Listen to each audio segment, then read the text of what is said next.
10 kebiasaan sepele penyebab darah tinggi. Halo semuanya, dengan Dr. Erta, spesialis jantung dan pembuluh darah dari Klinik Kiera. Kali ini kita akan membahas sesuatu yang sering dianggap remeh, tapi efeknya itu bisa bikin tekanan darah naik tanpa disadari. Banyak orang, kalau dengar kata hipertensi, langsung mikirnya, itu karena kebanyakan garam. Betul, tapi ternyata ada banyak loh faktor lain yang diam-diam ikut menyumbang meningkatkan tekanan darah. Yuk kita bahas bareng-bareng, biar kalian semua paham dan ngerti bagaimana cara ngontrol tekanan darah. Yang pertama itu tentu garam. Garam ini seperti sahabat yang kalau kebanyakan bisa jadi toksik. Natrium itu kalau jumlahnya berlebih membuat tubuh menahan cairan. Darah jadi seperti jalan tol yang macet karena terlalu banyak mobil. Jantung akhirnya harus memompa lebih keras dan akhirnya tekanan darah naik. Jadi bukan berarti kamu harus hidup tanpa rasa, tapi cukup kurangi kebiasaan nambahin garam atau micin yang berlebihan. Yang kedua, kopi atau teh. Nah, ini agak sensitif karena banyak yang merasa hidupnya itu baru dimulai setelah minum kopi. Kafein itu bisa menyebabkan penyempitan pembuluh darah sementara, sehingga tekanan darah bisa melonjak. Kalau misalnya satu cangkir itu mungkin masih aman, tapi kalau sehari sampai 5 gelas, jangan kaget ya kalau tensinya itu naik dan bikin kejutan. Yang ketiga, merokok. Yang ini sebenarnya udah jelas-jelas musuh bagi jantung. Setiap isapan rokok itu seperti memberi tamparan kecil pada pembuluh darah. Lama-lama, dindingnya akan menebal, kaku, dan akhirnya tekanan darah pun naik. Ditambah risiko serangan jantung, ini jadi paket komplit yang jelas nggak keren sama sekali ya. Keempat, tidur kurang. Banyak yang merasa masih muda, jadi kuat begadang. Padahal, kurang tidur itu seperti bikin tubuh kamu itu stres tanpa izin. Hormon stres meningkat, sistem saraf jadi siaga terus, tensi pun ikutan melonjak.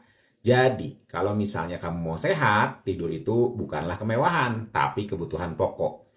Kelima, kurang konsumsi kalium. Nah, kalium ini banyak terdapat di buah dan sayur. Fungsinya itu menyeimbangkan efek dari natrium di tubuh kita. Kalau misalnya kamu jarang makan buah, maka efek garam jadi dominan. Akhirnya, tensi makin sulit dikontrol. Jadi, jangan malas makan pisang, jeruk, alpukat, atau sayuran hijau ya. Keenam, stres. Ya, pekerjaan, tagihan, atau bahkan macet di jalan itu bisa bikin tensi naik. Tubuh kita itu kalau stres akan mengeluarkan hormon yang bikin jantung berdetak lebih kencang. Sayangnya, tidak semua orang menyadari bahwa hidup terlalu serius itu bisa membuat tensi serius naik. Sesekali nikmatin hidup boleh, karena kesehatan itu tidak bisa dibeli ya. Ketujuh, marah-marah. Ada orang yang hobinya itu ngamuk. Masalah kecil aja bisa jadi besar, dan tubuh pun ikut bereaksi. Saat kamu marah, tekanan darah itu bisa melonjak lebih tinggi daripada naik roller coaster. Jadi sebenarnya, sabar itu bukan cuma akhlak, tapi juga obat alami untuk tekanan darah. Kedelapan, obesitas. Berat badan berlebih itu membuat tubuh seperti harus menanggung beban ekstra setiap saat.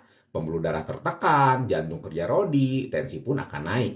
Penelitian itu sudah nunjukin bahwa kalau misalnya kamu berhasil menurunkan tekanan darah 10% aja, itu memberikan efek signifikan dalam menurunkan tekanan darah. Jadi, diet sehat itu bukan untuk gaya-gayaan, tapi investasi buat masa depan kamu. Kesembilan, penggunaan pil KB tertentu. Beberapa jenis kontrasepsi oral itu bisa memicu meningkatkan tekanan darah karena efek hormonal. Bukan berarti semua wanita pasti kena ya, tapi penting untuk konsultasi dengan dokter sebelum memilih metode kontrasepsi, terutama kalau kamu ada riwayat hipertensi. 10. Kurang olahraga. Nah ini seringkali dianggap sepele. Olahraga itu ibarat pisau bermata dua. Kalau kamu jarang olahraga, tubuh jadi tidak fit, pembuluh darah jadi lebih kaku, tensinya jadi gampang naik. Tapi kalau misalnya kamu tiba-tiba olahraga terlalu berat tanpa ada persiapan, tensi itu justru bisa melonjak ekstrim. Banyak kasus orang kolaps di gym atau lomba lari karena memaksakan diri. Mereka nggak sadar kalau tensinya itu tinggi, akibatnya terjadi serangan jantung. Nah, kalau misalnya tensi udah terkontrol dengan obat dari dokter, olahraga ringan sampai sedang, itu justru sangat bermanfaat.